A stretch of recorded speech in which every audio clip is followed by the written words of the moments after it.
Hey, I'm Coral. This is Coral Gardens. I'm super sick, so I'm only out here because I have to be. And I thought I'd show you guys really quickly. We are actually preparing for Hurricane Hillary on the West Coast.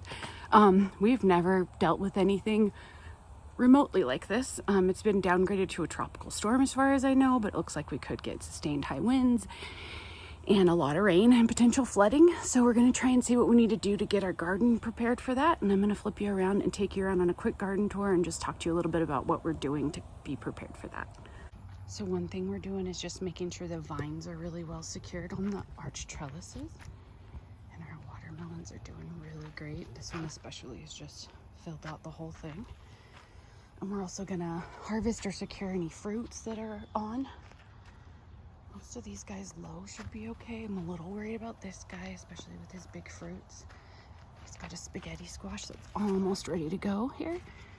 And one up here that's a little bit vulnerable. I have him secured in 3 points with pantyhose there. So hopefully, fingers crossed, he'll be okay. Tempted to pick this little squash here. I think I'm going to. I think the plant will do a lot better without trying to support this big fruit too. And since I realized it's center cut and not, it's got a little thing from the trellis. Since I realized it's center cut and not tromboncino, I don't know about using these as a winter squash like you can with a tromboncino. I'll have to read up on it, but I think that plant will be a lot better served by having that fruit off of him because he was pretty small for it. I think these determinate tomatoes should probably be okay in their cages. We'll have to stake these ones up here. These are indeterminates that are starting to get pretty big. Hoping the tomatillos will be okay. Oh, I'm gonna harvest these noodle beans also here because I think they're about at the point where they're gonna get too tough. Oops, am I totally blocking myself as usual? Yes, I am. Those are Chinese red noodle beans.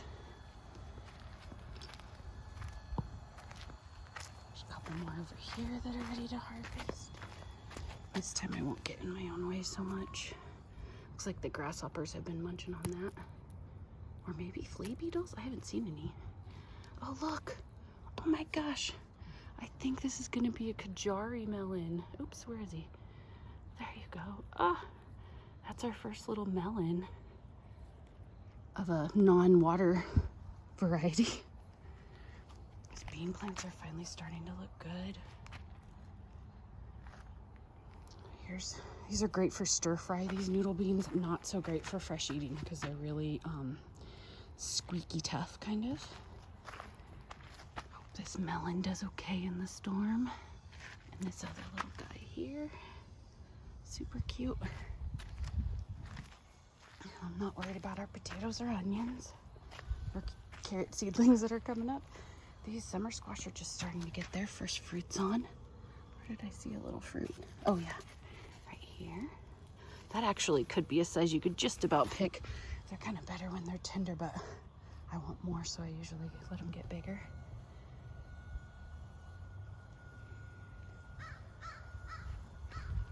I love how all the leaves are a little bit different shaped and a little bit different colored. I'm greatly worried about these sunflowers. I'm really hoping that they survive, but I don't really have the means to trellis them. So we'll just cross our fingers. Look at that one. Just beautiful. This guy's really multi-headed. Gotta sit down this squash and beans here pretty quick.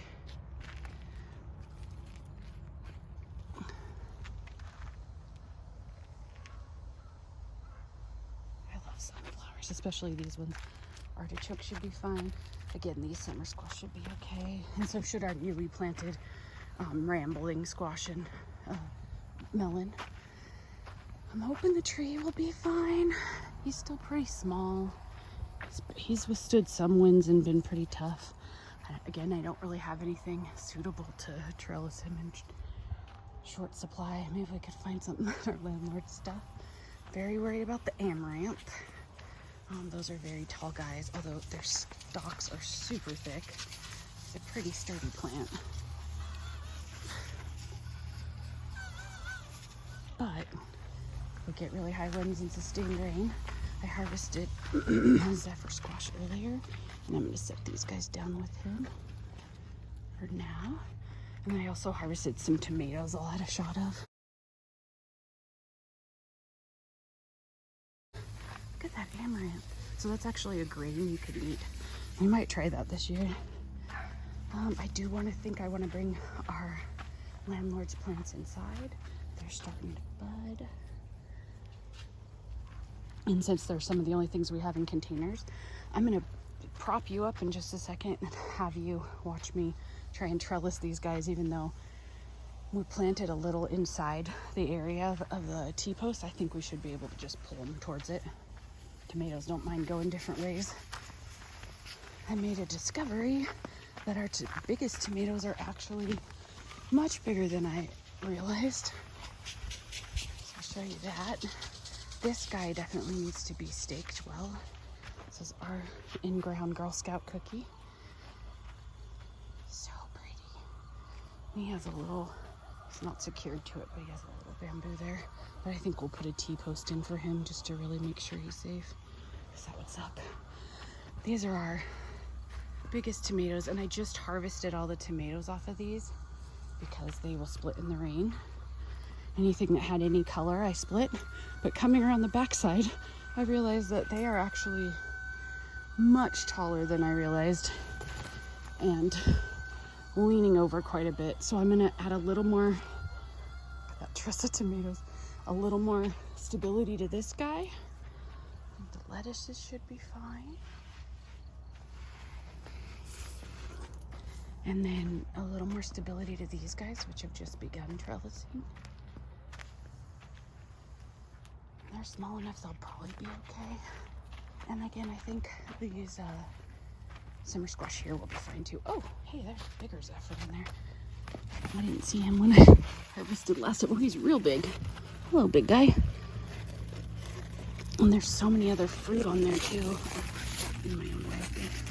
Slash the plants in my way. There's a big old boy. Glad I saw him. Okay.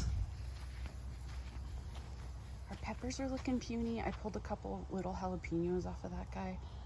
I don't know what their deal is. I think they're maybe not getting enough sun because they're getting so shaded out by these big leaves. I'm not that worried about them. I like peppers, but we can buy peppers if we're not gonna get any. Let's see. Again, the corn's not gonna give us anything, so I'm not worried about it. And this guy isn't very far up on the trellis. I just harvested a dragon's egg off him, and I will show you that as well. Let's see. There you go, buddy.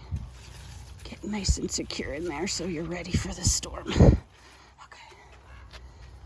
Still haven't cut back this elm tree, but we cut back that one quite a bit on the entrance. Hi, dragonfly. Hello, buddy.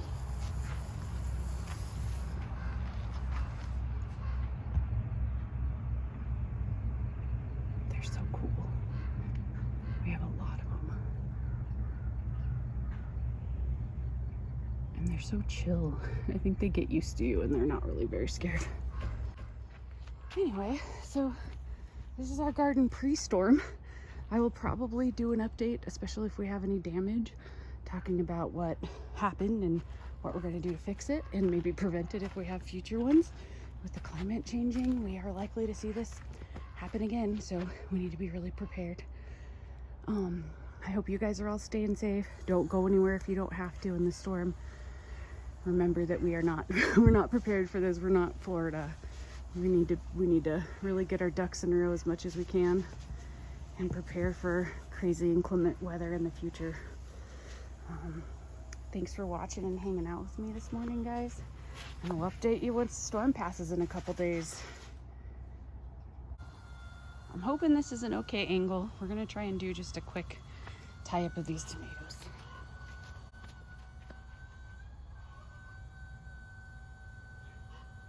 I'm just special securing it.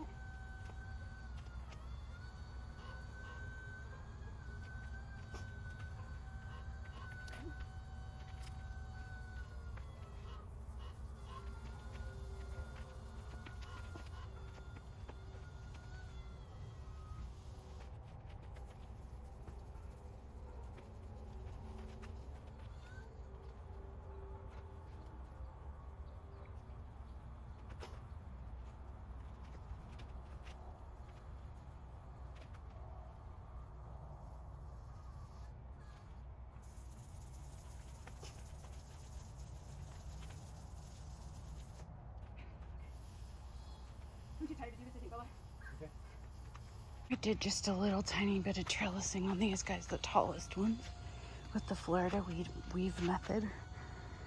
I'm hoping that's enough to keep them steady. Do you think you can bring the squash in when you come in, babe? And the beans? Mm-hmm. Okay, I love you. If you feel up to it, add a couple rounds of string on that one. Yeah. And then I guess we'll just leave the other guys hanging over because there's not much to trellis them to. Yeah. And we'll just hope they do okay. All right, I love you. Love you. Okay. That's one of the things that sucks so much about my illness is I did 2 or 3 things and I'm sweaty and out of breath and my heart rate gets super high really easily. It's much better than it was. It used to get up to 130s, high 130s, near 140, walking from the waiting room to the doctor's office. It's really rough. Well, my arugula looks like it's coming up pretty good here. Wow, different types of arugula, and look at how different the seedlings are. These ones are wasabi arugula in the middle, and then no spinach yet, I don't see. Wish us luck in our garden. We'll keep you updated. Really hoping this guy survives. He's almost coming down the other side now. I'm just like in love with them. The sky does not look scary at all as of now, but we're not supposed to get rain till late tonight or tomorrow.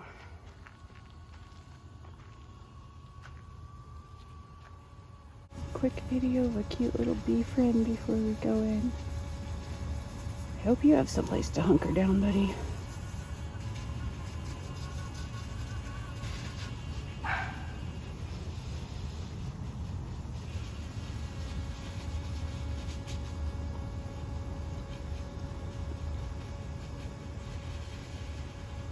He's really a thinky bee. He wants to make sure he knows exactly what he's doing before he goes in there.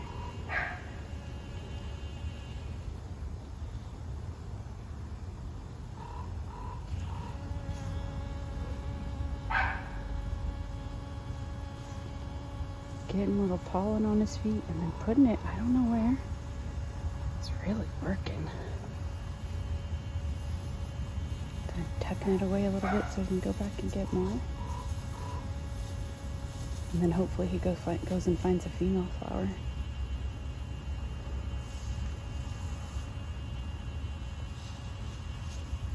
And gives them a little assisted fertilization. Bees are basically fertility doctors.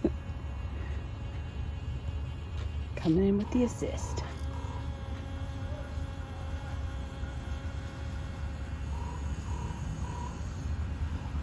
Cool little guy. Are you done with that one, buddy? Not quite. My fingers smell like tomatoes. I love tomato smell. Okay, if you stay too much longer, I'm just gonna have to leave before you do, which I've never done before.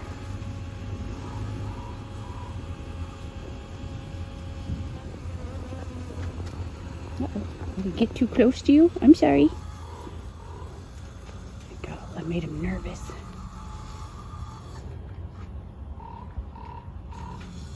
Look at those little pollinated legs now.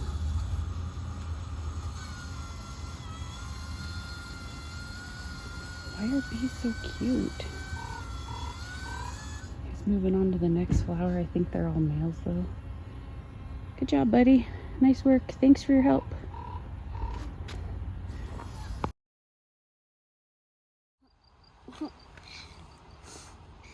Like and subscribe.